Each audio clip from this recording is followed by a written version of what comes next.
થાકેલાઓને શબ્દથી આશ્વાસન. ભાઈ ભક્તસિંહ. નવેમ્બર 26. જો દેવનું હલવાન કે જે જગતનું પાપ હરણ કરે છે. યોહાન 1:29. યોહાન બાપ્તિસ્મા કરનારે પ્રભુને બાપ્તિસ્મા આપ્યું અને ભવિષ્યવાણી કરી કે હવે પછી તેમનું શું થશે. બીજા દિવસે તે પ્રભુને પોતાની પાસે આવતા જોઈને તેમને નવા નામથી બોલાવે છે. જો દેવનું હલવાન કે જે જગતનું પાપ હરણ કરે છે. તેણે એમ ન કહ્યું જુઓ તમારો તારનાર અથવા જુઓ તમારો ખ્રિસ્ત. જો કે તે દિવસોમાં તેઓ મસીહના આગમનની વાટ જોતા હતા. શરૂઆતમાં તે કહે છે મેં તેને ઓળખ્યો નહોતો. 1 અધ્યાય 31મી કલમ. જો કે તે ટોળામાં હતા, પણ હવે તે કહે છે કે હું તેને ઓળખું છું. અને તેણે કહ્યું દેવનું હલવાન. યહૂદીઓ દર વર્ષે પાસ્કા પર્વ પાળતા હતા. તેઓ શું કરે છે તે જાણ્યા વગર હજારો ઘેટાનું બલિદાન ચડાવતા. પણ તે દિવસે યોહાને તેમને જોવાનું શરૂ કર્યું કે ઈસુ પોતે દેવનું હલવાન છે.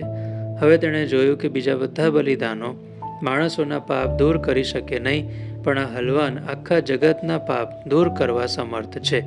તમે મન ફાવે તે કરો, ઘણા આંસુ સારો, ઘણા દિવસ ઉપવાસ કરો, ગમે તેટલા દાન ધર્મ કરો અને ગમે તેટલી સભાઓમાં જાઓ, પણ એમાંની કોઈ પણ બાબત તમને પાપોની માફીની ખાતરી આપી શકશે નહીં. યોહાન બાપ્તિસ્મા કરનાર પાસે જે લોકો આવ્યા તેઓને જુઓ. તેઓને પોતાના પાપનું ભાન થયું હતું અને તેઓ આંસુ સહિત પસ્તાવો કરી રહ્યા હતા. છતાં તેમાંના કોઈને તમે પૂછત કે શ્રી, તમે તમારા પાપ કબૂલ કર્યા, ઘણા આંસુ સાર્યા, તમે મને કહી શકશો કે તમારા પાપ માફ થયા છે કે નહીં? તેમણે ઉત્તર આપ્યો હોત ના, હજી અમારી અંદર પરેશાન કરતું દોષિત અંતઃકરણ છે. દોષિત અંતઃકરણ એ ભયાનક બાબત છે. તમે ટૂંકા સમય માટે તમારી પ્રેરક બુદ્ધિને શાંત કરી શકો એમ કહીને કે હું આ કરું તો તેમાં વાંધો શું છે, હું શા માટે બીવું છું, હું એકલો ઓછો આવું કરું છું. પણ એક દિવસ આવશે જ્યારે તમારું દોષિત અંતઃકરણ તમને હેરાન કરશે. જે માણસો યોહાન બાપ્તિસ્મા કરનાર પાસે આવ્યા તેઓએ પોતાના પાપ જોયા અને દેવનો આવનાર કોપ જોયો. અને જો કે તેઓએ પાપ કબૂલ કર્યા તો પણ યોહાન બાપ્તિસ્મા કરનાર તેમના પાપ માફ કરી શક્યો નહીં. તેણે તેઓને કહ્યું કે મસીહ આવે છે અને તે તમારા પાપ માફ કરશે.